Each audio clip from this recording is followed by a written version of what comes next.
Salam sehat selalu, kaya raya dan bahagia. Kembali lagi bersama saya Mulyono di Eksplorasi Desa Indonesia. Nah, ini hari kelima guys, hari kelima nih. Kita udah 5 hari berturut-turut ketemu dengan Mas Pram gitu ya. Ini salah satu narasumber yang masih muda, Masya Allah. Ini juragan WO ya. Jadi nanti kalian yang mau nikahan, nah bisa ya nanti hubungi nomornya di bio nanti ya, di bawah ya, di deskripsi ya gitu ya. Oke, Mas Pram, terima kasih waktunya udah menyempatkan lagi. Ini kita udah hari kelima berarti ya. Jadi teman-teman, ini ada hal yang seru ya. Sebetulnya seru tuh dalam arti ini urgent ya, urgent. Kemarin kalau nggak salah saya dapat data itu tahun 2023. Tahun 2023 rakyat Indonesia itu 153 jutanya itu sudah terdampak utang riba ya. Jadi ada dari pinjol, dari perbankan, dari segala macam lah intinya kan. Nah, itu kan sebetulnya miris ya. Termasuk saya pribadi, saya pun pernah mengalami. Saya masih ada utang tapi utang supplier. Utang ribanya sisa sedikit lah. Itu pun karena masih ada beberapa hal belum selesai. Ya kita tunda gitu kan. Bukan kita mengemplang ya, tidak mau bayar, tapi kita memang mau bayar tapi dengan catatan tidak ada pokoknya. Nah, sesuai dengan ketentuan MUI juga. Jadi riba itu tidak boleh gitu kan. Jadi kita ada undang-undangnya juga. Kemudian kita dalam undang-undang dasar negara juga kita berhak menjalankan keyakinan kita masing-masing di situ kan. Nah, makanya buat teman-teman ini saya akan bedah lagi nih pandangan dari Mas Pram kira-kira mengenai riba itu, bahaya riba ya sendiri ya, utang lah ya, saya bahasnya utang aja ya, tentang utang, karena utang itu akan membuat kita tidak tenang di malam hari, siangnya terhina gitu loh. Nah, itu dua itu udah pasti tuh, saya ngalamin gitu kan. Nah, makanya dari beberapa hal yang terjadi kepada saya, pada teman-teman semua termasuk ke Mas Pram, kita mungkin mulai dari hari ini kita akan mencoba syiar ya, dakwah lah ya, dakwahnya dalam arti bukan dakwah yang harian yang rutinitas, tapi kita mendakwahkan untuk supaya teman-teman ini jangan berhutang, jadi menghindari utang, usahakan untuk menghindari utang, terutama utang riba gitu ya. Oke Mas Pram, jadi kira-kira nih kalau langkah awal yang Mas Pram lakukan kan bicara ke saudara. Nah, kira-kira ada masukan untuk teman-teman yang di luar sana yang jauh dari Cahaya Majak Kuning, kira-kira apa yang bisa dilakukan mereka supaya terhindar dari bahaya riba itu, Mas? Kira-kira gini, buat teman-teman ya, kita kalau riba, saya pribadi Mamul, kalau merasanya masih bisa bayar, mungkin pikiran kita mah baik-baik saja, tapi harus gimana dulu, bayar yang dipaksakan atau lancar. Nah, kalau dipaksakan tuh pasti pinjam sana pinjam sini untuk tutupi angsuran.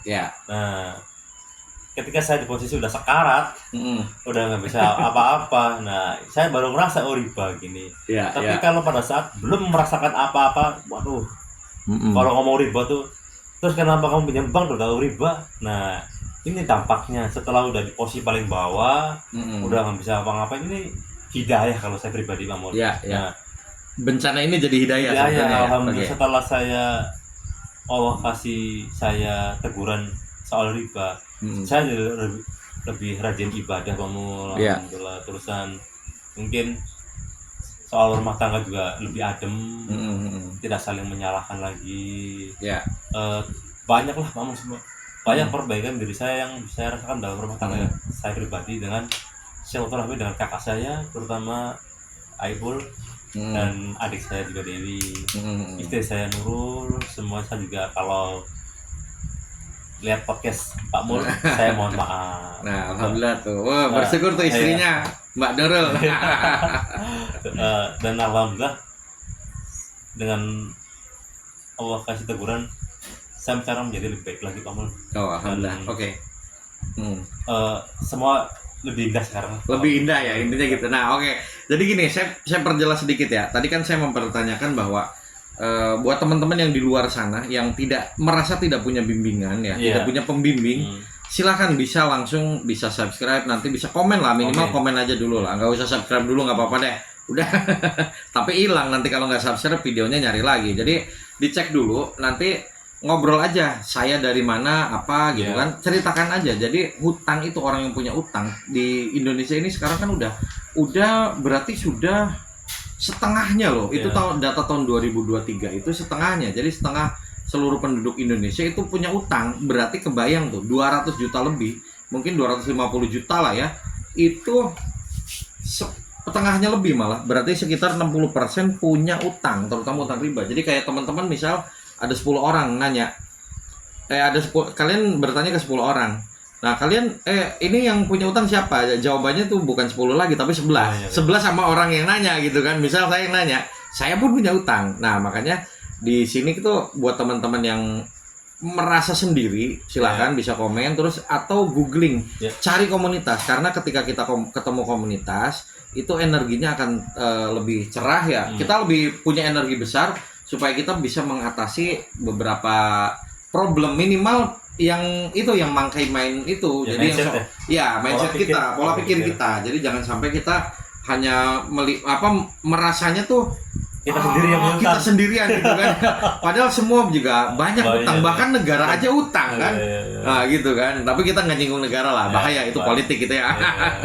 Jadi kita ngebahas ke teman-teman aja. Jadi kita memang eksplorasi desa Indonesia ini bertujuan untuk siar ya. Kita siar lewat teman-teman semuanya supaya nanti bisa minimal adalah tenang menghadapi hutang, walaupun bonusnya diharapkan kan lunas gitu. Ada lanjutan Mas Bram? Pokoknya intinya sharing. Kita diajarin, bukan kita ada yang ngebayarin, bukan. Ya, orang-orang mikir kalau masuk komunitas ada yang bayar enggak. Kita kesadar dulu. Ya, betul. Kita perbaikan dulu. Nah, jadi bagi teman-teman pengen yang nggak tahu harus gimana,